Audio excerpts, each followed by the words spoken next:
Pessoal, vamos dar início então à nossa terceira aula sobre JavaScript. Nessa aula a gente vai falar um pouquinho mais sobre funções e estruturas condicionais. Mas antes disso a gente vai ver como criar um arquivo JavaScript e fazer a chamada dele no nosso arquivo HTML, que até o momento a gente estava trabalhando direto, no arquivo HTML.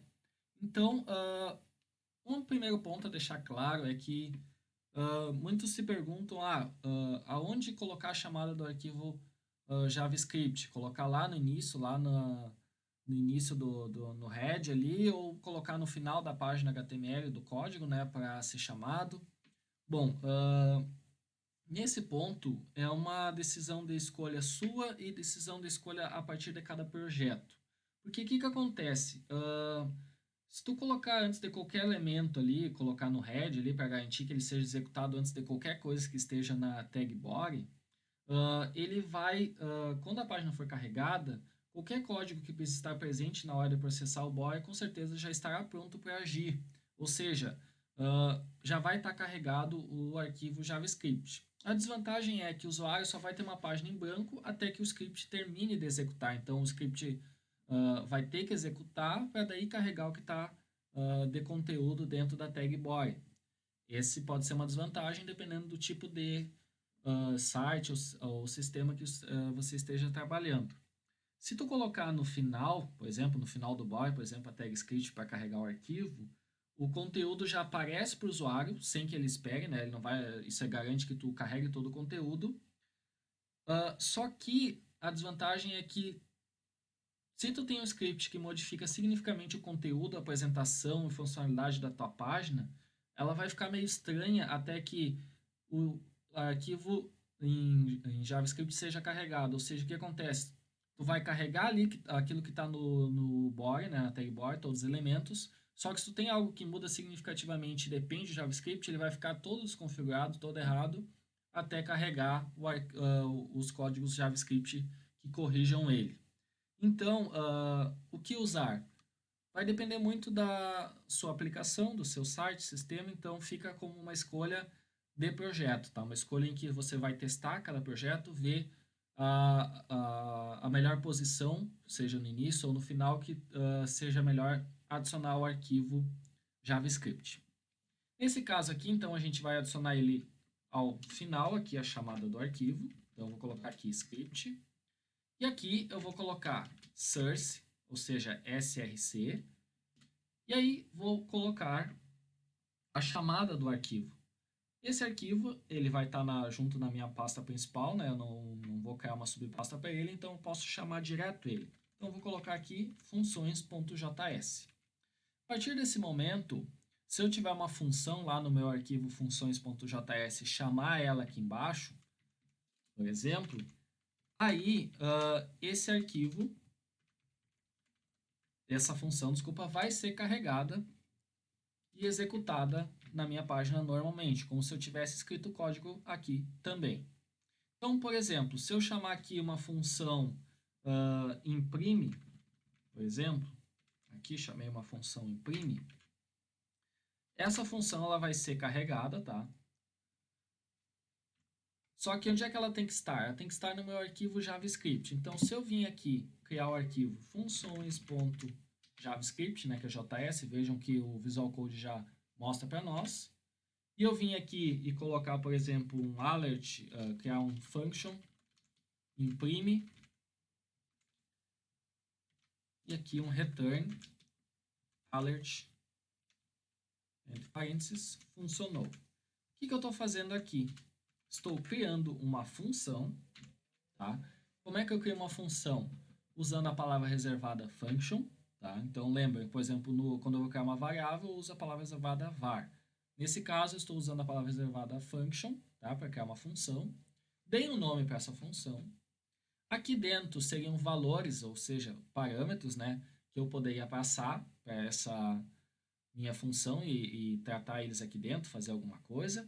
Nesse caso, eu não tenho, então, uma função que não utiliza parâmetros.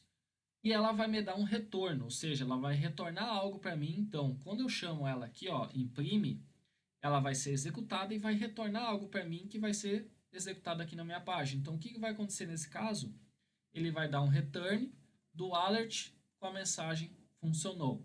Vamos ver se vai dar certo na nossa página HTML.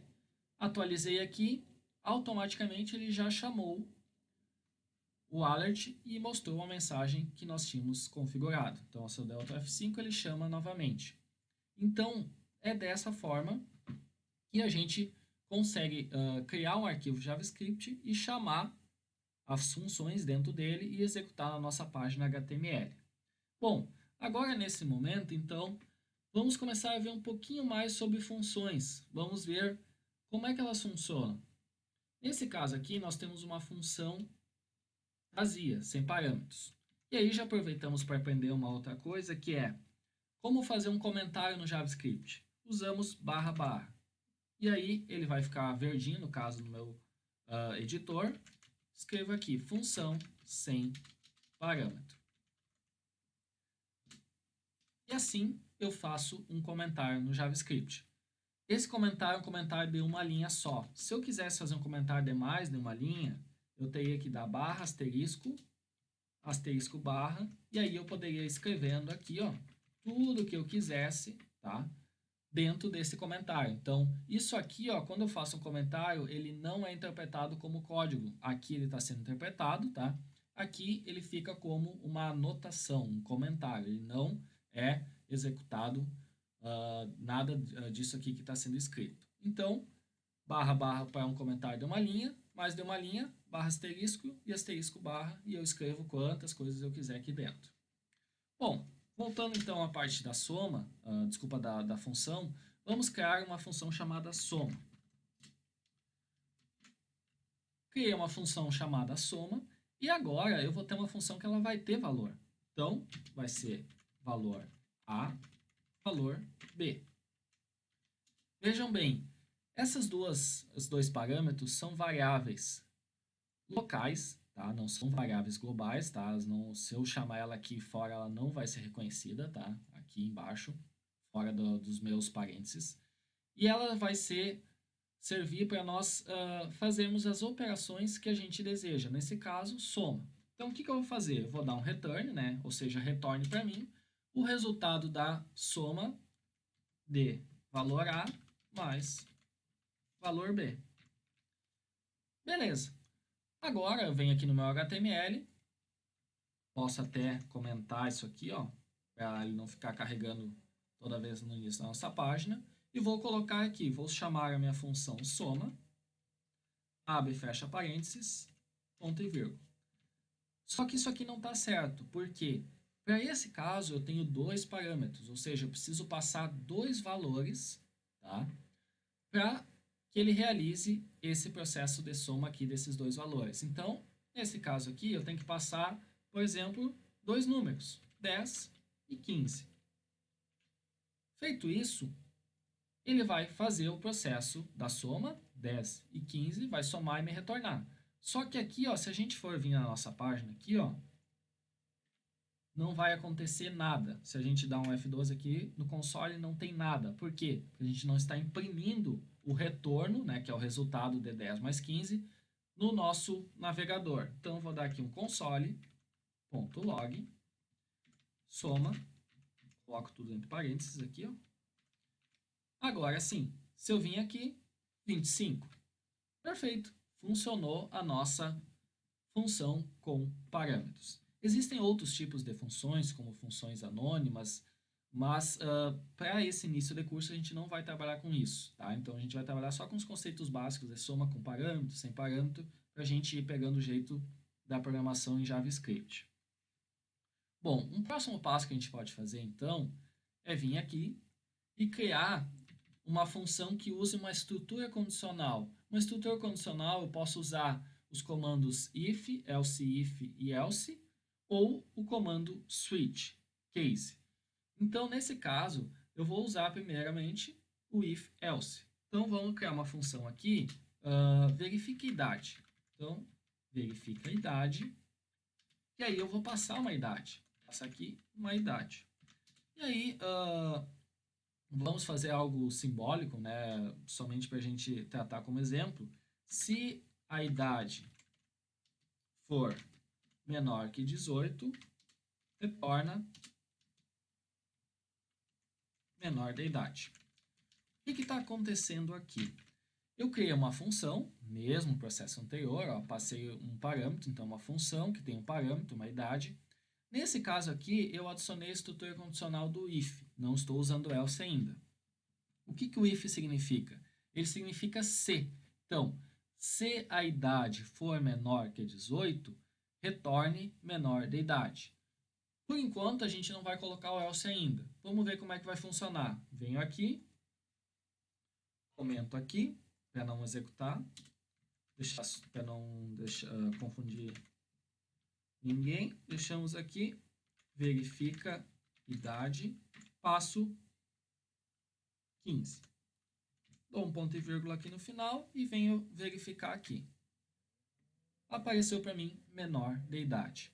Agora, se eu passar 25, não apareceu nada. Por quê? Chamei a função verifica idade, passei a idade de 25, ele veio para cá, então idade passa a ser 25, aqui ó, idade passa a ser 25. Ele vai perguntar, 25 é menor que 18? Não, então ele não é menor de idade, ou seja, não é um valor menor de 18, ou seja, não é menor de idade. Como a gente não tem nada aqui, ele deixou em branco. Mas se a gente pudesse colocar algo aqui, nós podemos fazer um else, ou seja, se não, retorne maior de idade. Ponto e vírgula aqui. Agora, se eu passar o valor da idade de 25, ele vai apresentar a mensagem maior de idade para nós. Por quê? Passei 25, verifica a idade, chamei a função. É menor que 18? Não é. Então, se não é menor que 18, faça a impressão desse valor aqui maior de idade. E aí a gente tem um terceiro caso para o if-else, que é o else if. Então, eu poderia colocar aqui, ó, else if return adulto. E aqui a gente coloca de forma simbólica return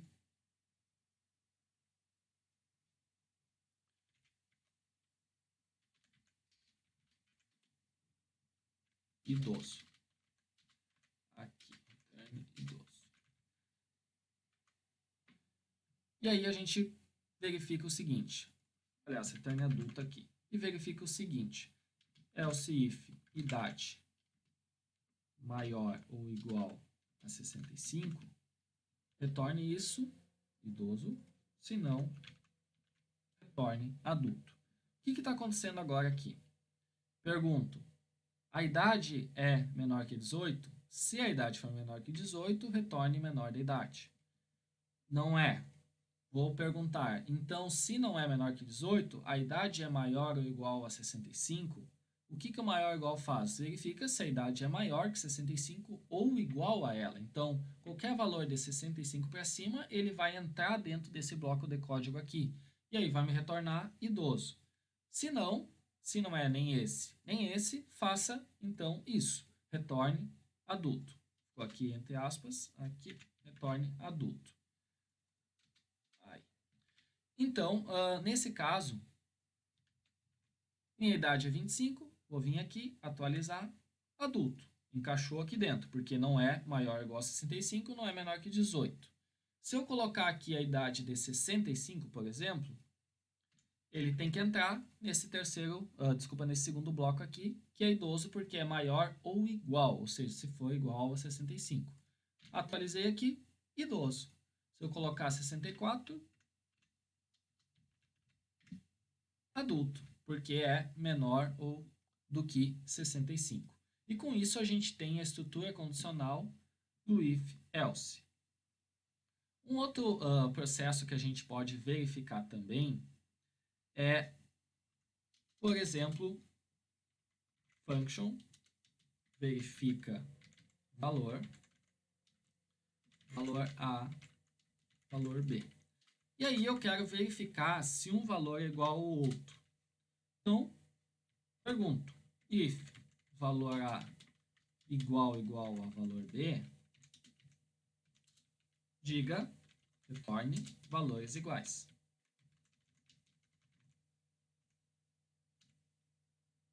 Se não, else, retorne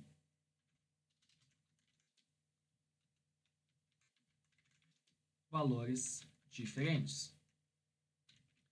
Com isso, eu verifico se um valor é igual ou se é diferente, mas nesse sentido de igual valor, não igual de tipo. Se eu quisesse verificar se o tipo é igual, aí eu teria que colocar um terceiro símbolo aqui. Qual que é a diferença? Vamos ao comentário. Igual, igual, verifica somente se o valor é igual. E com 3 iguais, verifica o valor e o tipo, ou seja, por exemplo, se ambos são valores numéricos, ou se ambos são strings. Então, se eu chamar esse valor aqui, ó, vou até colocar aqui para facilitar, verifica valor, vou colocar aqui 5 e 5. E aqui eu vou deixar somente os dois. Quando eu executar isso aqui, ele vai dizer que os valores são iguais. 5 e 5 são valores iguais. Se eu colocar mais um igual, ele vai me dizer que os valores são iguais também. Por quê? 5 e 5 são iguais e ambos são tipos numéricos. Agora, se eu passar o mesmo 5, só que sendo uma string, quando eu faço com 2, que ele verifica somente o valor, valores iguais. Se eu colocar mais um, o que ele vai dizer? Valores diferentes. Por quê? Porque apesar de 5 ser igual a 5 em questão de valor, um é uma string e outro é um número. Então, eles não são iguais em tipos. Então, isso ajuda nós a verificarmos tanto o valor quanto o tipo para algum caso específico do nosso projeto.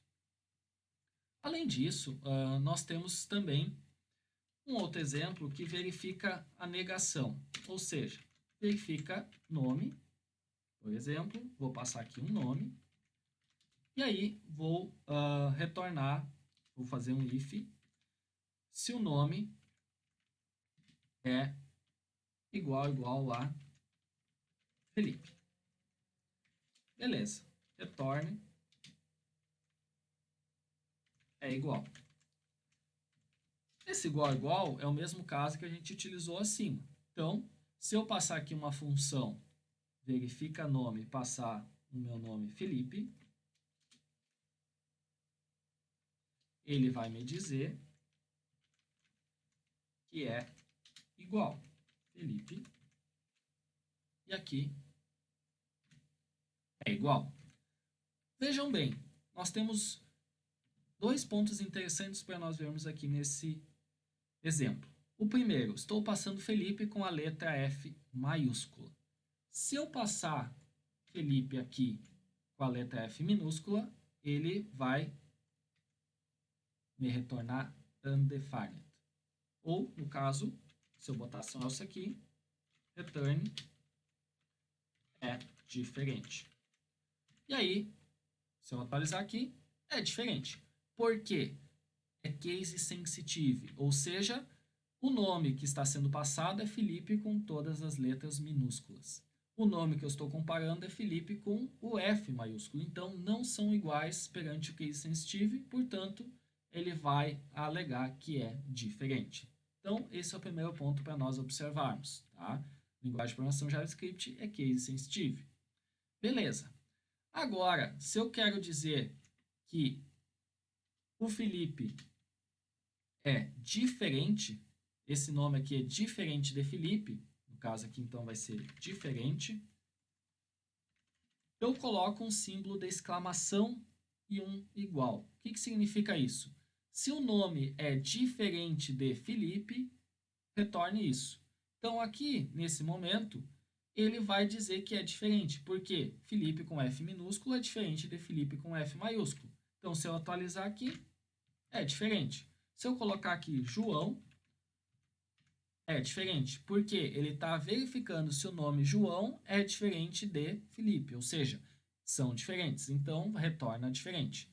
Se eu colocar aqui Felipe com maiúsculo, ele vai dizer não é diferente e vai me retornar que é igual. Então, esse é um ponto bem interessante para a gente poder trabalhar nosso exemplo. Por fim, nós temos também, além disto, uma verificação de igualdade com AND e OR. Vamos pegar o exemplo do login. Vamos pegar aqui o login, senha, e aí vamos fazer o seguinte. If login igual a Felipe, tudo minúsculo, e aí eu quero verificar mais uma coisa. Vejam só, aqui eu estou verificando somente se o valor A é igual a valor B. Mas eu quero verificar dois valores, porque eu tenho login e eu tenho senha. Então, como é que eu faço isso? Eu não vou usar um mais, eu vou usar um AND. Então, se o login é igual a Felipe e a senha é igual a 1, 2, 3, retorne user autenticado. Se não, retorne erro de autenticação. Então, nesse caso, ele vai verificar se o login é Felipe e a senha é 1, 2, 3. Ou seja, ambos têm que ser esses valores aqui. Se eu tiver um login Felipe e uma senha closed, ele vai dar que não é correto, porque ambas as condições têm que ser verdadeiras. Então, se eu vim aqui e passar verifica login, aqui, verifica login, vou passar Felipe e vou passar 1, 2, 3, 1, 2, 3. Aqui. Ele vai me dizer usuário autenticado. Por quê? Tanto Felipe quanto 1, 2, 3 são iguais a esses valores, os parâmetros que foram passados. Se eu colocar aqui João e 1, 2, 3, ele vai dizer que deu um erro de autenticação, porque apesar da minha senha estar correta, ser 1, 2, 3, o meu usuário é Felipe, então não está satisfazendo ambas as condições. Mas, para esses casos que eu queira talvez satisfazer somente uma das várias condicionais que eu posso ter, eu coloco então o símbolo OU, que são duas barras aqui. Com isso, eu estou dizendo que ou o login Felipe ou a senha 123 tem que ser verdadeiras, ou seja, não precisa que ambos sejam, que é diferente do que o AND. No caso, o AND, ambos têm que ser verdadeiras. Para esse caso, uma só tem que ser verdadeira. Então, João não é verdadeiro, mas a senha 123 é verdadeira. Então, se eu atualizar aqui, o usuário está autenticado porque pelo menos uma das condições foram verdadeiras. Para a gente fechar essa aula, uma outra estrutura condicional é o switch. O switch ele funciona de uma forma similar ao if, só que ele verifica se for isso, se não for isso, se for aquilo, de uma forma diferente. Então, vamos, por exemplo, pegar o exemplo do dia da semana. Dia da semana, e aí coloco aqui, passo como parâmetro um dia. Tá? E aí, ele vai verificar se o valor dia é igual a alguma dessas condições que foram estabelecidas. Então, passei o valor de dia. Verifica. Caso seja, ou nesse caso, né, a gente usa a palavra case, então, caso seja segunda, imprimo o valor dia útil. Aí, coloco a palavra reservada break, que daí ele termina a execução porque ele já achou que é segunda, executou o código e terminou o que deveria ser feito. Não precisa ir para as demais verificações de caso. Caso domingo, dois pontos, colocamos console.log descanso. E aí, novamente, usamos o break, porque se ele entrar aqui no case domingo, ele vai imprimir o descanso e vai finalizar para nós. Então, vamos ver aqui, chamar a função dia-semana, então, console.log dia-semana, e aí passamos um dia chamado segunda. E aí, quando a gente executar aqui, ele vai dizer que o dia é útil. Ops, aqui não precisa usarmos console.log porque já estamos imprimindo aqui. Então, só fazemos a chamada, realizamos a chamada da nossa função. Por isso que ele apareceu no define aqui. Atualizei, dia útil. Beleza. Se eu colocar domingo, ele vai verificar.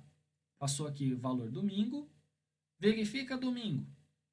Caso domingo seja igual a segunda, faça isso. Não é. Caso domingo seja igual a domingo, opa, é. Então, imprima descanso e termine a execução.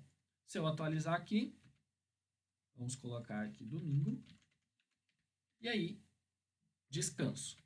Digamos que a gente poderia ter todos os dias da semana aqui, né? Mas para não nos alongarmos demais, digamos que tem um valor que é padrão, né? Que tipo, nenhum desses dois casos foram satisfeitos, eu quero que ele imprima algo para não ficar vazio, né? Por exemplo, se eu colocar aqui quarta e passar aqui, só tirar aqui para não dar erro, passar aqui, ele vai imprimir nada porque não caiu na segunda e não caiu no domingo. Então, a gente pode usar a palavra default. O default, ele faz a execução de um código caso nenhuma dessas outras condições tenham sido satisfeitas. Então, não sei, break para finalizar aqui. Então, passei a palavra quarta. Pegou quarta aqui, verificou quarta. É segunda? Não é. É domingo? Não é. Não tem nenhum outro case, então ele vai fazer o quê? Vai imprimir o valor padrão que foi estabelecido, que é não sei. Então, se a gente atualizar aqui, imprimiu não sei. Se eu colocar aqui segunda, imprimiu dia útil. Então, a gente tem o uso da estrutura condicional switch, assim como a gente também viu a estrutura condicional if com o uso de funções e também outras atribuições e comparações que a gente foi vendo ao longo dessa aula. Na próxima aula, a gente vai trabalhar então com as estruturas de repetição e continuar trabalhando também com funções. Até mais!